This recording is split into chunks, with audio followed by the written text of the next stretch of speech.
Hey guys, I'm Paul Kassab. I'm a story artist here at Like a Photon Creative, and today we'll be drawing Yarra from the Wishmas Tree.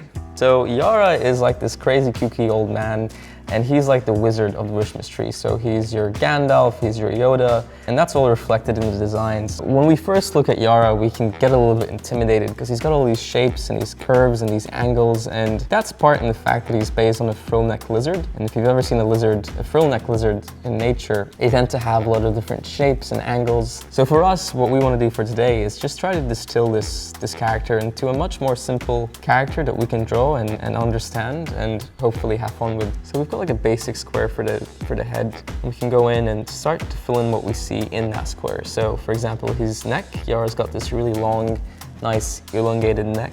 And now Yarra's body here, so he's got these sharp shoulders that are supposed to indicate he's frilled, almost like a cape. Then he's got these hands that are quite thin and lanky, and that tells us straight away that he's an older type of character. As you watch the movie, you'll find out that despite his frail sort of appearance, Yarra's got quite the kick in him. When the going gets tough, he can definitely stand his own ground. And our designers here, they wanted to show that with giving him large and strong feet. Although at first glance, you see him from the top and he's got this very thin demeanor. The moment you look at his feet, you realize, wow, those are some strong, athletic feet. So something I want to try to bring in here is Stick. So Stick is Yarra's right-hand man, or right-hand stick, I guess you would say. And he's really, in the film, we never really see Yarra without Stick. He's very dependent on Stick, not just to walk around physically, but also emotionally.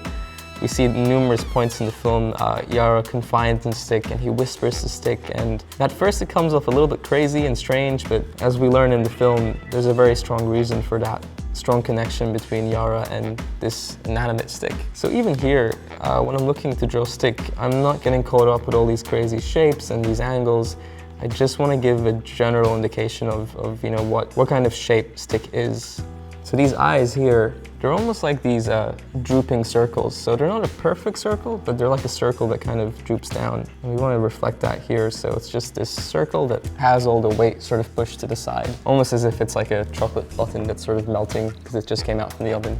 So I'm just going in here and I'm adding some extra shapes and angles to Yarra's face just to give him some more definition and indicate that circle we laid in earlier on for his nose. We can now start to connect it a bit more.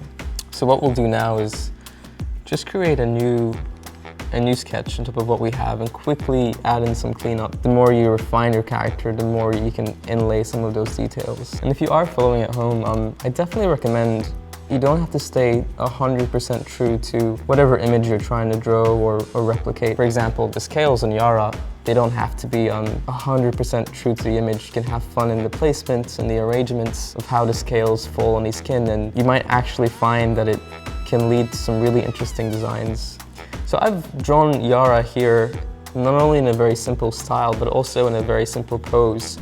And I'd highly encourage you guys at home, if you're drawing not only Yarra, but your own characters, think about the pose you want your characters to be in. In this case, Yarra looks pretty calm to me. He's pretty happy. You know, he might have had his 10th nap of the day, and everything is in place. So this might be before everything happens in the Wishmas Tree.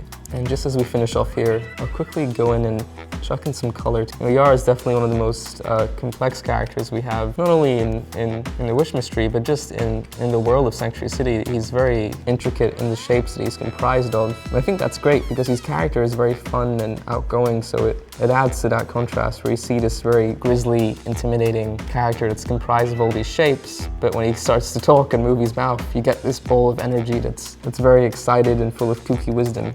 So we'll just sign it off here. There you have it. That's how you draw Yarra from the Wishmas Tree. For more exciting content, make sure you keep it locked to visitsanctuarycity.com. Thank you.